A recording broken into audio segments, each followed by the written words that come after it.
என் அன்பு குழந்தையே, இன்று உன் தாயானவள் உனக்கு ஒரு சந்தோஷமான வாக்கினைத்தான் தருவதற்காக வந்திருக்கின்றேன். இந்த அம்மா என்னுடைய வாக்கானது சாதாரண வாக்கு கிடையாது. இது உன் அம்மாவினுடைய அதிசக்தி வாய்ந்த வாக்கு. இதை நான் சொல்லி முடித்த பிறகு உன்னுடைய வாழ்க்கையில் உனக்கு நல்ல செய்தி ஒன்று கிடைக்கப் போகின்றது. அது கிடைக்கும் பொழுது இந்த அம்மாவினுடைய சக்தி என்ன என்பதனை நீ நிச்சயமாக புரிந்து கொள்ளப் போகின்றாய். என் தங்கமே, வாழ்க்கையில் சில மாற்றங்களை எல்லாம் நீ எதிர்நோக்கி காத்து கொண்டிருக்கின்றாய் அல்லவா? சில விஷயங்கள் எல்லாம் உனக்கு நடந்தால் அது உன் வாழ்க்கையில் மிகப்பெரிய சந்தோஷமாக இருக்கும் என்று எண்ணி நீ கனவு கண்டு கொண்டு இருக்கின்றாய் அல்லவா? நீ நினைப்பது எல்லாம் உன் வாழ்க்கையில் இனி நடத்தி தரக்கூடியது உன் அம்மா நான் என்பதனை நீ மறந்து விடாதே. என் தங்கமே, இந்த அம்மா சொல்வது எல்லாம் உன்னுடைய வாழ்க்கையில் நடக்க இருப்பது நிச்சயமாக உண்மை. உன்னுடைய நம்பிக்கை எப்பொழுதுமே வீண் போகாது. ஏனென்றால் இப்பொழுது நான் தருகின்ற ஒரு வாக்கு உன் வாழ்க்கையில் ஒவ்வொன்றாக அப்படியே நடக்கப் போகின்றது. என் தங்கமே, முதலாவதாக நீ வேண்டுமென்று என்னிடத்தில் கேட்ட ஒரு உறவை பற்றிய செய்தியை உன்னிடத்திலே சொல்லிவிடப் போகின்றேன். அந்த உறவானது உண்மையான உறவா பொய்யான உறவா என்பதனை நான் உனக்கு அடையாளம் காட்டுகின்றேன். நான் காட்டுகின்ற அடையாளம் இது உன் வாழ்க்கையா அல்லது இது இடையிலேயே உன்னை விட்டு செல்லக்கூடியதா என்பதனை நீயாகவே புரிந்து கொள்வாய். என் செல்லமே, எதுவாக இருந்தாலும் அதை என்னுடைய உண்மை நிலை என்ன என்பதனை நீ புரிந்து கொள்ள வேண்டும். எல்லா விஷயத்தையும் எதை பற்றியும் யோசிக்காமல் கண்மூடித்தனமாக நம்பிவிட்டு பின்னால் ஏமாந்து நிற்கக்கூடாது. வாழ்க்கை எத்தனையோ சூழ்நிலைகளை மனிதர்களிடத்தில் கொண்டு வந்து காட்டும் பொழுது எல்லா சூழ்நிலைகளிலும் எல்லா மனிதர்களும் ஒன்று போல இருப்பது இல்லை. ஏனென்றால் சில சூழ்நிலைகள் அமைந்து விட்டால் தவறு செய்யக்கூடாத நிலையிலும் சிலர் தவறினை செய்து விடுவார்கள். அதன் பிறகு ஏன் இந்த வாழ்க்கையை தேர்ந்தெடுத்தோமோ என்று வருத்தப்பட்டு கொண்டிருப்பார்கள். என் தங்கமே, அதனை கேட்காமல் இருந்துவிட்டு இப்பொழுது எண்ணிக்கொண்டு வருந்துவதில் எந்தவித பலனும் கிடையாது. என் தங்கமே, எத்தனையோ அறிகுறிகளையும் உனக்கு காண்பித்து கொடுத்தும் அதை உன்னால் கண்டு கொள்ள முடியாமல் போய்விட்டது. சிலருக்கு தெரிந்துமே அதையெல்லாம் ஒன்றும் செய்ய முடியாத ஒரு சூழ்நிலையில்தான் இருந்து கொண்டு எப்படி இருந்தாலும் இதுதான் என் வாழ்க்கை, இனி என்னால் இதை விட்டு செல்ல முடியாது என்று சொல்லி தேர்ந்தெடுத்தார்கள். ஆனால் இன்று ஐயோ அம்மா என்று கதறிக்கொண்டிருப்பதனால் எந்த ஒரு பலனும் இல்லை. அதனால் என் தங்கமே, நீயாவது இந்த அம்மா சொல்கின்ற விஷயங்களை தெளிவாக புரிந்து கொள்ள வேண்டும். அது மட்டுமல்ல, நல்ல வாழ்க்கையினை நீயாக தேர்ந்தெடுக்க வேண்டும். ஒரு விஷயம் கெட்ட விஷயம் இப்பொழுது இருக்கின்றது என்றால் அதனினுடைய நோக்கத்தை நீ பார்க்க வேண்டும். சில நேரங்களில் அதுவே உன்னுடைய வாழ்க்கையாக மாறிவிட்ட பிறகு நான் அதை திருத்திவிடுவேன் என்று நினைத்து கொண்டு தேவையில்லாமல் நீ பல கஷ்டங்களையும் வேதனைகளையும் அனுபவித்து கொண்டு எல்லாவற்றையும் நீ தூக்கி சுமக்க வேண்டாம். நீ அதையெல்லாம் விட்டுவிட்டு உன்னுடைய திறமையை நம்பி அங்கே சென்று தேவையில்லாத விஷயங்களை எல்லாம் மாட்டிக்கொள்ளாமல் உன்னுடைய திறமையை எதில் பயன்படுத்த வேண்டுமோ அதில் மட்டுமே நீ பயன்படுத்தி உன் வாழ்க்கையை முன்னேற்றம் அடைய செய்ய வேண்டும். அம்மா எதற்காக சொல்கின்றேன் என்றால், இந்த மனிதனின் மனம் எந்த நேரமும் எப்படி வேண்டுமானாலும் மாறிக்கொண்டே இருக்கும். இப்பொழுது உன்னிடத்தில் இப்படி பேசுகின்ற ஒருவாய் நாளை அதையே மாற்றி பேசுவதற்கு நீண்ட நேரம் ஆகாது. என் தங்கமே, நன்றாக வாழ்க்கையில் அடிபட்டவர்களிடம் சென்று கேட்டுப்பார்.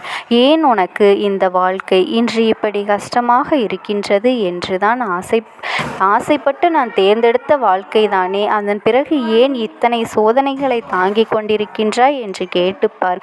என் தங்கமே, சிலருடைய அனுபவங்களையாவது நீ கேட்டு தெரிந்து கொண்டால்தான் உன்னுடைய வாழ்க்கை எப்படி அமைய வேண்டும் என்ற சிந்தனை உனக்குள்ளே வரும்.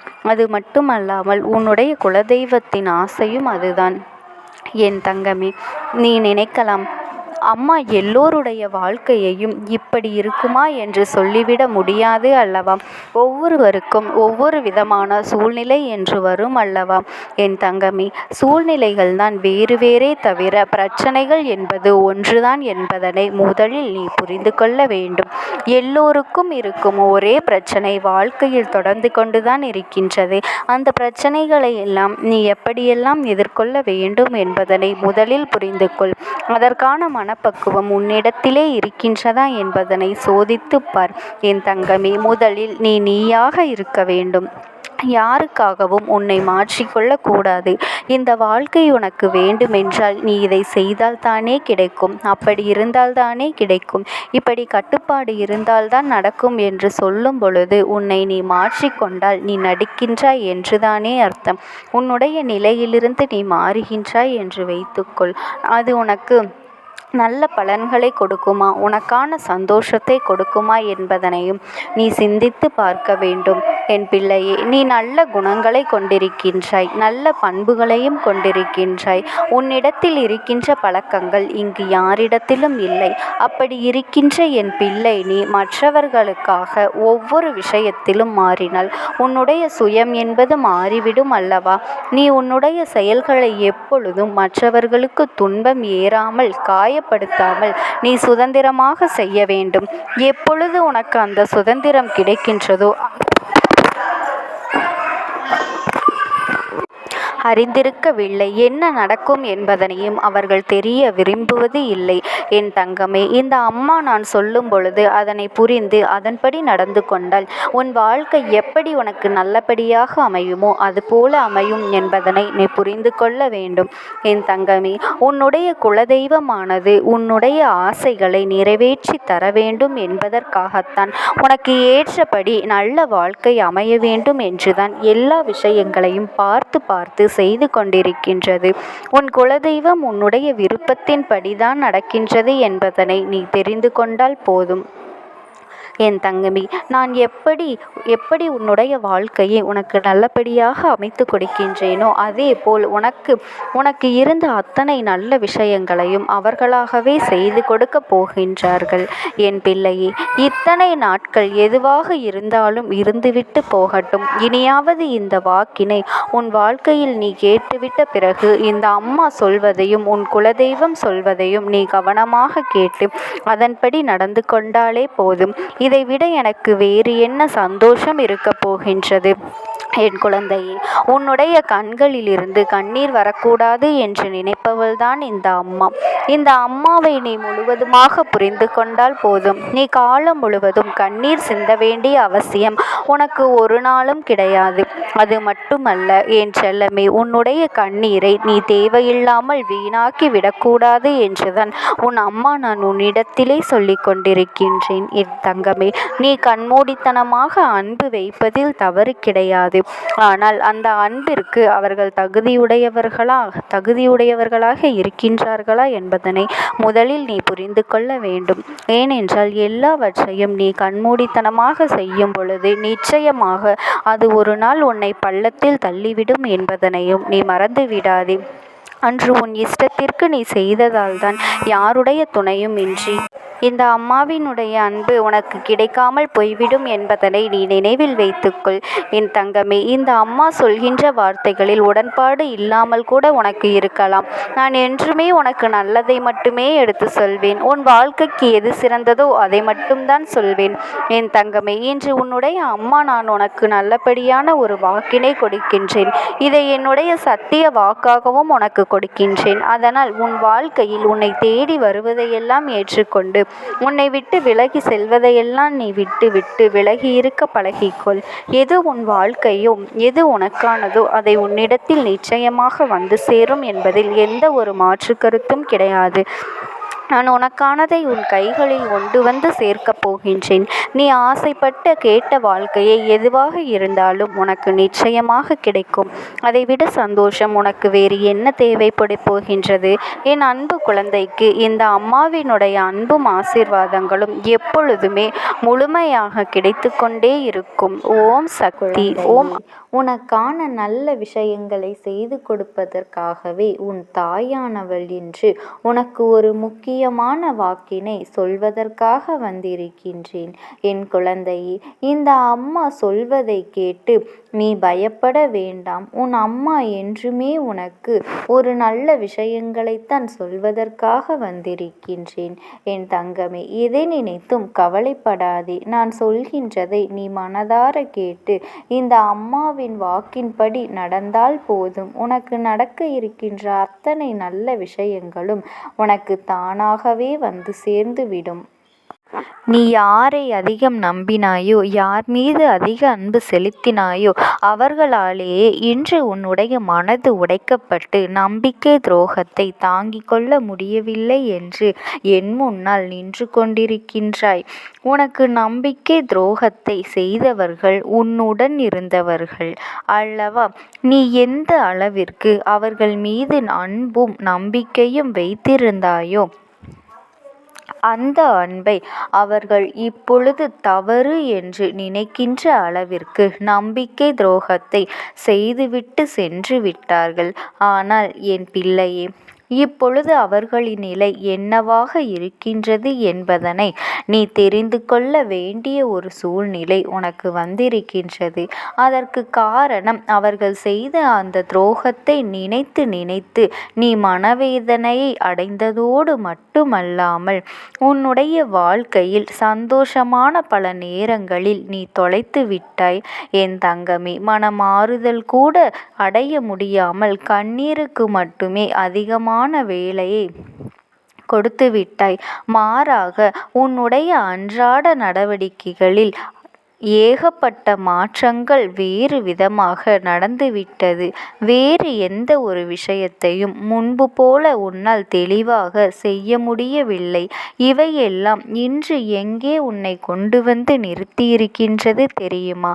இந்த வாழ்க்கையே இனிமேல் நமக்கு வேண்டாம் என்று நினைக்கின்ற அளவிற்கு இந்த உடலில் இந்த உயிர் எதற்காக இருக்கின்றது என்று நீ நினைக்கின்ற அளவிற்கு என் பிள்ளையின் வாழ்க்கை இவ்வாறு இக்கட்டான சூழ்நிலைக்கு உன்னை தள்ளிவிட்டது.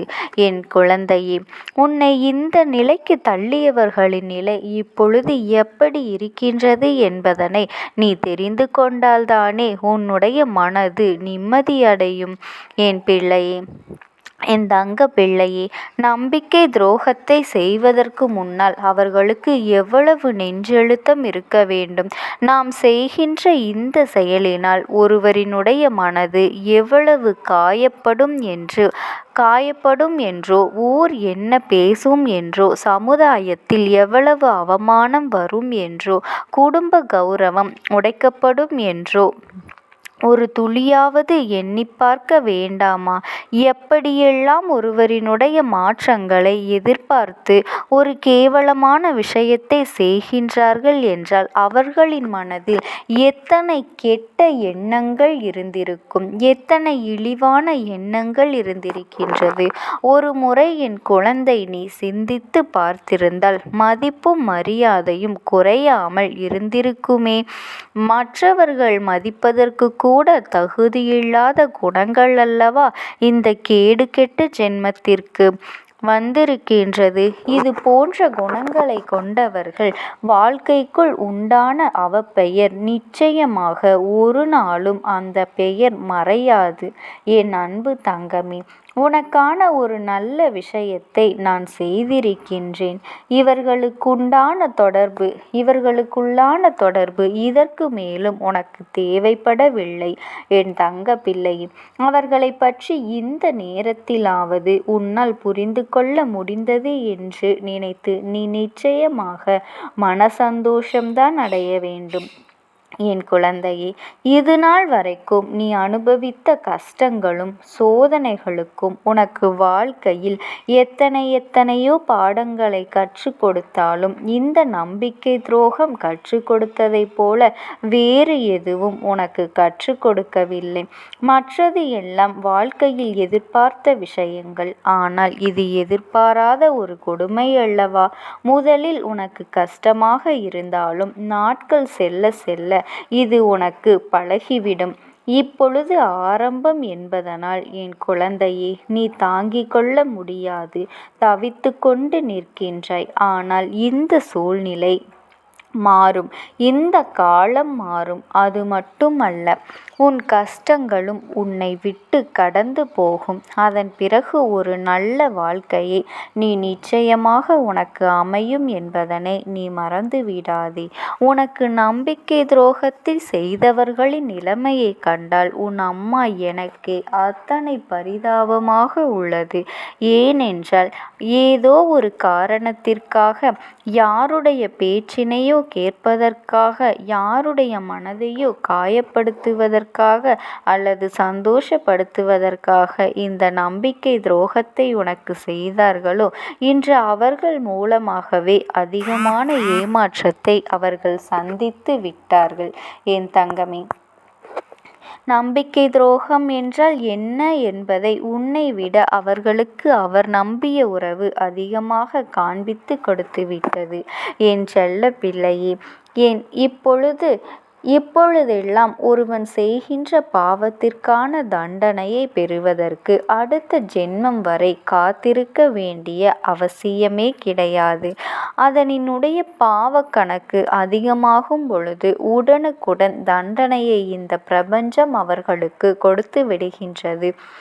உன் அம்மா நான் சொல்வது, இந்த இக்கட்டான நேரங்களில் எல்லாம் உனக்கு துணை நிற்கும் பொழுது, உனக்கான நல்ல நேரம் ஆரம்பிக்கும் பொழுது அவர்களின் அழிவு உன்னுடைய கண்முன்னே நிகழும் என்பதனை நீ மறந்து விடாதே. என் பிள்ளைக்கு இப்பொழுது வருகின்ற அத்தனை கஷ்டங்களுக்கே கொடுக்கின்றவர்களை உன் தாயானவள் நான் ஒரு நாளும் நன்றாக இருக்கும்படி செய்ய மாட்டேன். என் தங்கமே, நீ வேண்டுமானால் அவர்கள் உன் உறவு என்று அவர்கள் செய்த துரோகத்தை நீ மறந்துவிடலாம். ஆனால் ஒரு நாளும் உன் அம்மாவினுடைய பாவ கணக்கிலிருந்து அது விலகியே விடாது. என் தங்கமே, நீ மற்றவர்களிடத்தில் இரக்க குணத்தோடு அன்பு பாராட்டுகின்றாய். ஆனால் அவர்களுக்கான விதை துரோகத்தில் அல்லவா ஆரம்பித்திருக்கின்றது. அப்படி இருந்தால் வாழ்க்கையே முள்செடி போல ஒவ்வொரு நாளும் அவர்களை குத்தி குத்தி கிழித்து கொண்டிருக்கின்றது. அதை யாராவது தடுத்து நிறுத்த முடியும்? அவர்களின் வினைப்பயனை அவர்களே அனுபவிக்கின்றார்கள். என் தங்கமே, அனுபவித்து கொண்டும் இனிமேல் இருக்க போகின்றார்கள். உன்னுடைய வாழ்க்கையில் உன்னை பிடித்த ஒரு கஷ்ட காலம் உன்னை விட்டு சென்று விட்டது என்பதனை நீ தெளிவாக புரிந்து கொண்டு, நீ அடுத்து என்ன செய்ய வேண்டும் என்று நினைக்கின்றாயோ அதனை நீ சரியாக செய்து கொண்டிரு. உன்னுடைய வாழ்க்கை அவ்வளவுதான் என்று பேசிய இவர்களினுடைய எண்ணங்களை நீ ஒருபொழுதும் உண்மை என்று ஆக்கிவிடாதே. அந்த கேடு கெட்ட ஜென்மத்திற்கு ஏற்றது போல நீ நடந்து கொள்ளாதே. அவர்கள் என்ன செய்தாலும் சரி, என் குழந்தையே, நீ உன் வாழ்க்கையில் செய்கின்ற விஷயம் சரி என்று காண்பித்து கொடுக்க வேண்டும். உன்னை விட்டு பிரிந்ததற்கும் உனக்கு ஏற்படுத்திய இந்த துரோகத்திற்கும் எத்தனை தவறு செய்துவிட்டோம் என்று அவர்களே வருந்தி உன்னிடம் வந்து சேர்வார்கள். என் தங்கமே, இது இந்த அம்மாவினுடைய சத்திய வாக்கு. அவர்கள் முழுவதுமாக வருந்த போகின்றார்கள். ஏனென்றால் அவர்கள் எடுத்த தவறான முடிவினால் அவர்களின் வாழ்க்கை சிதைந்து போயிருக்கின்றது என்றும், இனி மீண்டும் சரியாக்குவது என்பது முடியாத காரியம் என்றும் அவர்கள் உனக்கு செய்த துரோகத்தை அவர்கள் உணர்ந்து விட்டார்கள். அவர்கள் நம்பிய உறவு அவர்களுக்கு கொடுத்து விட்டது. அதனால் என் தங்கமே, இனி உன் அம்மாவினுடைய அன்பும் ஆசீர்வாதங்களும் எப்பொழுதுமே உனக்கு முழுமையாக கிடைத்து கொண்டே இருக்கும். ஓம் சக்தி. ஓம் ஆதிபரா சக்தி.